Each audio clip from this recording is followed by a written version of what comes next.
बहुत स्वागत व्यूअर्स आप सभी का। अब एक ऐसी खबर जिसकी तपिश अलग अलग शहरों में देश के दिखाई दे रही है, खासतौर पर उत्तर प्रदेश के कई शहरों में इसको लेकर के कल फसाद जैसे हालात बन गए।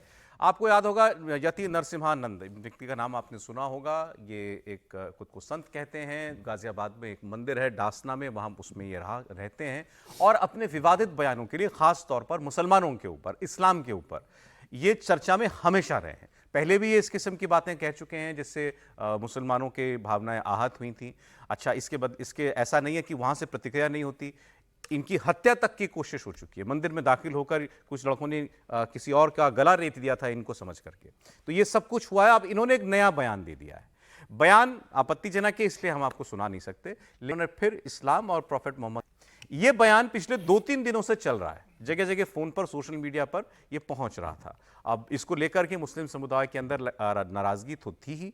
अब कल शुक्रवार था, शुक्रवार को नमाज होती है, नमाज हुई, लोग बाहर निकल रहे थे जब, तो जो मौलवी था वो मस्जिद के दरवाजे पे खड़ा होकर के लोगों को उकसा रहा था, नारेबाजी करवा रहा था। पुलिस वहां मौजूद थी, मामला शांत करा लिया गया।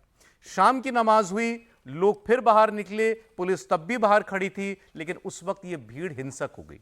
इन्होंने पुलिस के ऊपर पथराव कर दिया। तो यह बुलंदशहर की तस्वीर है जो इस वक्त मैं आपको दिखा रहा हूं। बुलंदशहर में जो हुआ ऐसा ही कुछ मामला दिखाई दे रहा है मुरादाबाद में। मुरादाबाद में भी पुलिस के ऊपर पथराव हुआ और उसके बाद फिर सड़कों पर मुस्लिम समाज इस तरीके से निकलता हुआ दिखाई दिया। दोनों जगहों पर पुलिस को काफी संयम बरतना पड़ा स्थिति को नियंत्रण में करने के लिए। लेकिन देर रात 1 से 2 बजे के बीच हजारों की भीड़ पहुंचती है उस जगह पर जहां यति नरसिम्हानंद रहते हैं।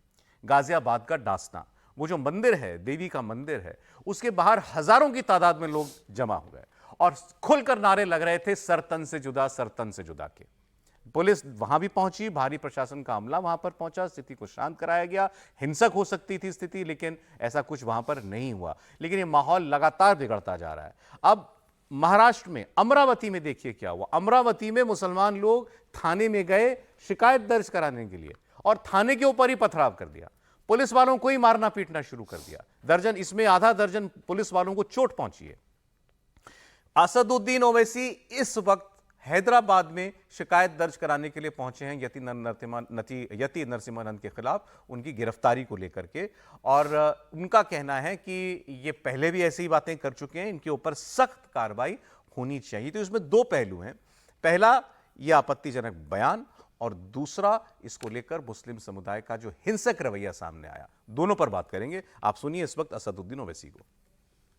कि एक यति नरसिम्हानंद है जो दासना गाजियाबाद के टेम्पल के प्रीस्ट भी हैं, वहाँ पे रहते भी हैं। उन्होंने अपने एक वीडियो में, एक स्पीच में, उन्होंने prophet Muhammad peace be upon him सल्लल्लाहु अलैहि वसल्लम के बारे में बकवास और अनाप शनाप और डिरोगेटरी और ऑब्नॉक्शियस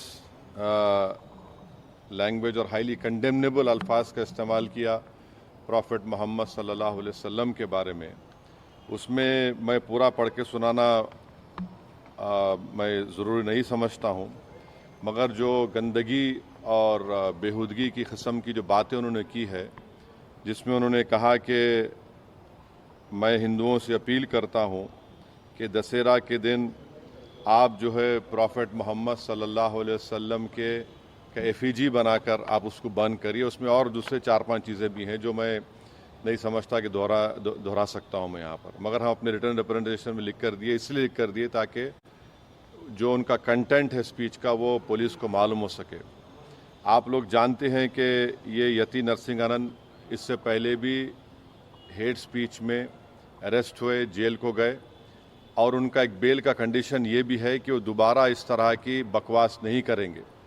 तो हमारा फर्स्ट डिमांड ये है कि उनकी बेल को कैंसिल किया जाए। सिर्फ केस रजिस्टर नहीं होना चाहिए बल्कि उनको अरेस्ट होना चाहिए। असदुद्दीन ओवैसी चाहते हैं यति नरसिम्हानंद को अरेस्ट करें, केवल केस दर्ज करने से कुछ नहीं होगा, वो पहले से बेल पर है, बेल कैंसिल होनी चाहिए। सर, 2 बातें हैं, दोनों पर आपके विचार चाहिए और आप इसमें से ज्यादा खतरनाक किसको मानते हैं? यति नरसिम्हानंद और उनके जैसे लोगों का ऐसे बयान, पहले महाराष्ट्र में रामगिरी जी के बयान पर भी हंगामा हुआ था, बवाल हुआ था, और उसके बाद जो ये रिएक्शन आता है सड़कों के ऊपर और ये सर तन से जुदा के नारे जो लगते हैं, किसी की कितनी भी नाराजगी हो, ये कॉल टू मर्डर सड़कों पर हमारे यहाँ खुलेआम दी जाती है। ये तो हमारे यहाँ देखिए, मोहम्मद साहब के प्रति अपमानजनक कोई भी भाषा बोलना ये अस्वीकार है। वो कोई भी हो, उसको स्वीकार नहीं किया जा सकता है। किसी मजहब को लेके भी इस प्रकार से कोई अगर टिप्पणी मैंने सुना नहीं है, निंदाजनक टिप्पणी, वो भी अस्वीकार है। लेकिन उसके बाद ये जो आ रहा है ना, ये अगर हम मानते हैं कि सिरतन से जुदा इसके कारण पैदा हो गया है, तो फिर तो इसका कोई मतलब नहीं। इस निंदा को लेके जो तहरीके लब्बैक ने इस नारे को शुरू किया था पाकिस्तान में, और घूमते घूमते हम लोगों ने देखा है कि सिरतन से जुदा के कारण ISIS, अलकायदा, बाकी ने क्या जो है दुनिया का नाश किया है। पिछले कुछ समय से आप देख रहे हैं कि छोटी से छोटी जगह पर सिरतन से जुदा के नारे लगते हैं। बड़े बड़े नेता उसमें आगे चल रहे थे। जब एक टेलीविजन की घटना हो गई थी बहस की, तो हमने चारों तरफ देखा, और सिरतन से जुदा हुए कि नहीं हुए, कन्हैया लाल का हुए, उमेश कोल्हे का हुआ है। तो इस देश में कोई भी बात होगी उस पर बहस हो सकती है, देश के कानून के तहत मुकदमे ले जाए जा सकते हैं, लेकिन इतनी बड़ी संख्या में जो लोग उतर के इस ढंग से गुस्ताखे रसूल की एक ही सजा, सिरतन से जुदा, सिरतन से जुदा, मोहल्लों में भी नारा लग जा रहा है। इस समय कहीं से कोई नारा लग जा रहा है, चाहे असदुद्दीन ओवैसी हो, चाहे मदनी हो, किसी के मुंह से इस नारे का एक विरोध नहीं है। सबसे भयावह दृश्य हैदराबाद में था। ठाकुर राजा सिंह का विरोध करना है, विरोध करिए, लेकिन वहां सभी पार्टी के मुस्लिम नेता खड़े होकर जिस ढंग से थाने का घेर लिया, पुलिस को घेर लिया कि उसका सिर उतारो तभी छोड़ेंगे ठाकुर राजा सिंह का, वो भयावह दृश्य था। तो इसका मतलब क्या है? इसका मतलब यह है कि वो जो तहरीके लब्बैक का जो विचार है वो नीचे तक पहुंच गया हुआ है। एकाएक नारा नहीं उठ सकता है, वो पहुंचा हुआ है। कुछ भी होता है उठ के खड़े हो जाओ नारा लगाते, बच्चे होते हैं नारा लगाते, और उससे इतना भय पैदा होता है कि पूरे देश में आप देखिए, पुलिस वाले तो इनकी सुरक्षा में है कि नमाज अगर आप कर रहे हैं तो आपकी सुरक्षा में खड़े हैं। उनकी आलोचना असदुद्दीन ओवैसी ने एक शब्द में नहीं की कि वहां पत्थरबाजी क्यों हुई है। तो पुलिस वालों को पीटा है, पुलिस वाले को घेर के पीट रहे हैं, मार रहे हैं। ये परिस्थिति देश में पैदा हो रही है। तो इसीलिए मैं कह रहा हूं कि ये बातें स्पष्ट रूप से बोलना, या बिल्कुल आपने बहुत स्पष्ट बोला। एक छोटी सी बात जो ऐसा लगता है कि मुसलमानों के नेता इग्नोर करते हैं कि आप ये हिंसक रवैया अख्तियार करके जो आपकी मूल नाराजगी है, शिकायत है, आप अपना केस कमजोर कर रहे हो। नहीं। अरे आप नहीं, आपकी नाराजगी यतीन नरसिम्हानंद के बयान से है। जब आप उसके रिप्लाई में हिंसा करते हो तो आपका केस कमजोर होता है कि नहीं होता है? नहीं, उनका नहीं कमजोर होता है। ये हम अपने अनुसार सोचते हैं। हाँ। उनका केस जो है ना, उनको लगता है इसी से मजबूत हो रहा है।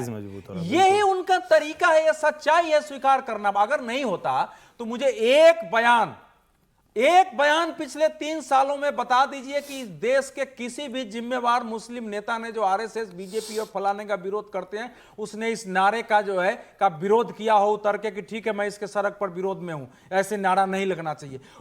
ये उनका तरीका। हम लोग कितने दिनों से बात कर रहे हैं इन सब पर। हमारे देश में बड़े लंबे से ओवैसी साहब जैसे नेता यही लोग मांग करते हैं कि ईश निंदा पर कानून बनना चाहिए, मतलब ब्लास्फेमी पर एक कानून बने। किसी भी धर्म की किसी भी शख्सियत पर या धर्म के ऊपर ऐसी कोई बात कोई करे तो उसको सजा मिले, लेकिन वो ऐसा हमारे यहाँ कोई कानून है नहीं। पहली बात तो ऐसा कहने वाले लोग वो शायद किसी और दुनिया में रहना चाहते हैं, उनको उस दुनिया में रहना मुबारक हो। ये भारतवर्ष है, इस भूमि पर कोई चीज ब्लास्फेमस नहीं होती। ईश निंदा जैसी चीज का हमारे देश में कभी कोई स्थान नहीं रहा। हम तो वो लोग हैं जहां ईश्वर के सामने शिव के शिवलिंग पर जाकर उसको अपशब्द कहना, गालियां देना और उसके बाद परिवर्तित हो जाना, हमारे यहां डाकू वाल्मीकि बन जाता है। हम ढेर सारे ऐसे उदाहरण हैं जो हम इसको देखते हैं और उसको हम आज भी बहस करते हैं। हमारे यहां शास्त्रार्थ की परंपरा है, शस्त्र सिर्फ धर्म के नाश की अवस्था में उठाया जाता है किसी इस तरह की वजह। अब 2 उदाहरण, क्योंकि जो मूल सवाल है वहां जाए। पहली बात तो ये, मुस्लिम समाज ऐसी भीड़ को सड़कों पर खड़ा करके अपना प्रभुत्व जमाना चाहता है। यहां से आप बात शुरू करेंगे तब आपको समझ, आपको लग रहा है कि वो बोल नहीं रहे, वो बोल रहे हैं। वरना शुक्रवार को जुमे की नमाज, जो उनके लिए सबसे पाक दिन होती है, जिस दिन समाज उनका पूरा उनके साथ रहे, उस दिन क्यों ये सब होता है? उस दिन हाथ में पत्थर कैसे आ सकता है? उस दिन आप किसी को मारने की नीयत कैसे बना सकते हैं? उस दिन कहीं से छुरा कैसे चला सकते हैं? किसी की गर्दन रेतने की इच्छा भी कैसे जाग सकती है? आप तो अल्लाह से आप बात करके आ रहे थे, इबादत करके आ रहे थे। अब इसका उदाहरण तुरंत का लेते हैं। नवरात्रि चल रही है, अभी देवी दुर्गा पर ढेर सारे लोगों ने उत्तर प्रदेश में टिप्पणियां की। क्या हुआ?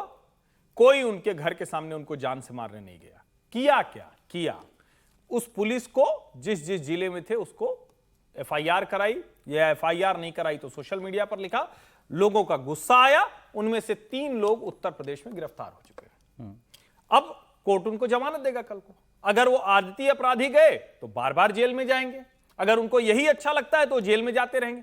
लेकिन क्या कभी ऐसा हुआ कि इसकी वजह से देश के किसी हिस्से में कभी कोई गया हो और हिंदुओं का समूह चढ़ गया हो उनके ऊपर? नहीं हुआ। लेकिन आपने खुद बताया ना कि इसमें पुलिस ने एक्शन लिया। ये महाराष्ट्र में इसमें भी एक्शन लिया। महाराष्ट्र में रामगिरी जी महाराज से लेकर यति नरसिम्हानंद दोनों के ऊपर दोनों गिरफ्तार हुए। यति नरसिम्हानंद मेरी जानकारी में कम से कम 2 से 3 बार गिरफ्तार हो चुके हैं, कम से कम 2 से 3 बार। और ऐसा कहेंगे तो जो असदुद्दीन ओवैसी वहां पहुंचे, उत्तराखंड में करीब करीब 9 हरिद्वार में धर्म संसद थी, कई जेल दिन में रहे तक हैं, लंबे समय तक बंद थे। जो असदुद्दीन ओवैसी वहां पुलिस के पास लेके गए हैं और जनप्रतिनिधि हैं, उनका छोटा भाई तो किसके ऊपर टिप्पणी किया? क्या हुआ? जमानत मिली, कोर्ट से छूट गए।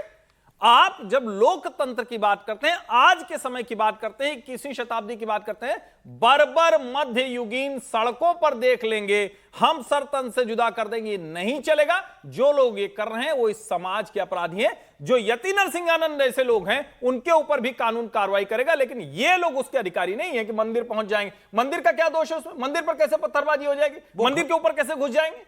ये भी तो सवाल है ना। पत्थरबाजी नहीं हुई, ऐसा मैं अभी की नहीं कह रहा हूं, पहले हुई है। हाँ। उसी मंदिर पर हुई है। उस मंदिर पर घुसकर यति नरसिम्हानंद को मारने की कोशिश हुई, हत्या की कोशिश तो मैंने बोला हत्या का कोशिश हुई, मंदिर में घुसकर ही मारने की कोशिश की गई थी।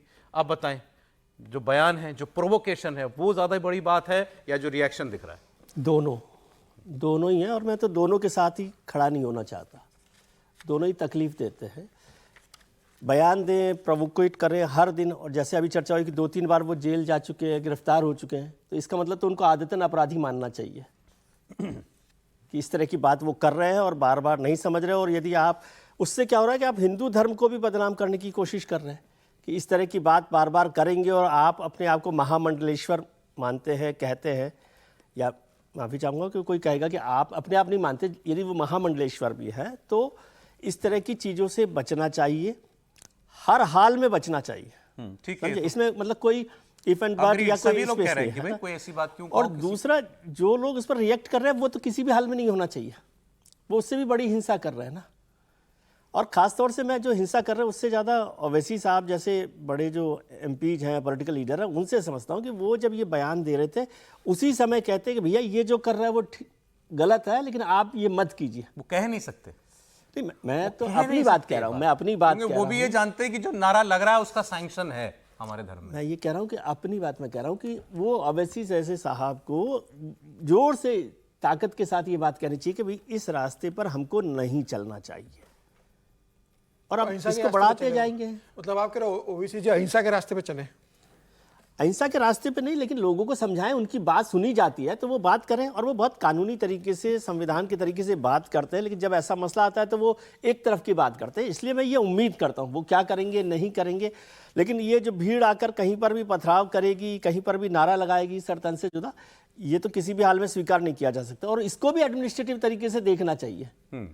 ये समझता हूँ कि एडमिनिस्ट्रेशन को थोड़ा सा स्ट्रिक्ट मुझे होकर लगता है करना चाहिए। खासकर ये जो सर तन से जुदा वाली जो ये जो हमारे यहाँ शुरू हुआ, ये जो कल्चर शुरू हो गया है एक किस्म का, इस पर किसी सरकार ने बहुत ज्यादा कठोर कार्रवाई की कहीं नहीं दिखाई। शुरू नहीं हुआ है। आप लोग कमलेश तिवारी, कन्हैया लाल दर्जी, उमेश कोले, ये आपको याद रहते हैं। मैं नारे की बात कर रहा हूं, मैं कह रहा हूं ये याद रहते हैं, हर जगह ये होता है। तो नारा लगाने वाले को भी ऐसी सजा मिले ना, उसको भी याद रहे। उस समाज के लोगों को ये कभी समझ में आएगा, समझेंगे, या सिर्फ टीवी डिबेट का बहस का मुद्दा भर रह जाए? कहता हूं सरकार करे ना। यति नरसिम्हानंद को कंडेम करने की जो क्षमता है वो तो हर हिंदू में खड़े होकर, कि क्यों वो बार बार ऐसा भड़काऊ बात कर रहा है। अगर कोई तर्क तथ्य की बात है तो उसको करें, लेकिन क्या उस समाज से निकलकर हम टीवी की डिबेट में कहेंगे कि ये दोनों एक बराबर नहीं हो सकते? बराबर नहीं तोल रहा। हम तो कह रहे हैं उल्टा, ये जो भीड़ निकल रही है, जो नारा लगा रही है, इस पर एक्शन क्यों नहीं लेते? एक्शन लीजिए। इन्होंने एक बार नहीं दी है ना, लगातार दे रहे हैं। देखिए, जो यति ने कहा, यति नरसिम्हानंद ने जो कहा है, यति की बत्ती मारी गई थी इसलिए उन्होंने इस तरह की भाषा का इस्तेमाल किया, इसमें कोई दो राय नहीं। इस शब्दों का इस्तेमाल उन्हें नहीं करना चाहिए था। लेकिन आप ज्ञापन देने पुलिस को गए और उसी पुलिस पे आप पथराव करते हो बाहर आकर। छतरपुर में आप जाते हो पुलिस के पास ज्ञापन देने और छतरपुर में आप पुलिस के ऊपर पथराव कर देते हो। तो पुलिस के पास आप ज्ञापन दे रहे हो, पुलिस के ऊपर पथराव करने का क्या औचित्य है? पुलिस तो आपकी रक्षा के लिए, जब आप नमाज पढ़ रहे थे पुलिस बाहर रक्षा करती है, और बाहर आके आप उसी पुलिस से पथराव करना शुरू कर देते हो। जिसके पास आप न्याय मांगने जाते हो उसी पर आप पथराव शुरू कर देते हो। और ओबीसी के भाई का कल का बयान भी आया है, उन्होंने कल रात को बयान दिया ओबीसी के भाई ने कि हम सबक सिखाने वाले हैं। ये कल उन्होंने कहा है रात को हैदराबाद में मुस्लिम समुदाय से रात को कि चिंता मत करो हम सबक सिखाएंगे। भाई ओबीसी से मिले दिशा निर्देशों के अनुसार वहां के लोगों से कह रहे हैं चिंता मत करो हम सबक सिखाएंगे। तो वो सीधा सीधा हिंसा के लिए उकसा रहे हैं और उनके अंदर तो उस समाज के अंदर ये बहुत नॉर्मल बात है। उन्हें लगता है ये उनका अधिकार है, वही है, वो कि उनके- नॉर्मल वो इसको बहुत मान लिया नॉर्मल गया से है लेते हैं कि हमारा अधिकार है, हम सड़क पे उतर के बोलेंगे और जरूरत पड़ने पर हम कन्हैया सा या उमेश कॉलेज जैसा सर तन से जुदा कर देंगे।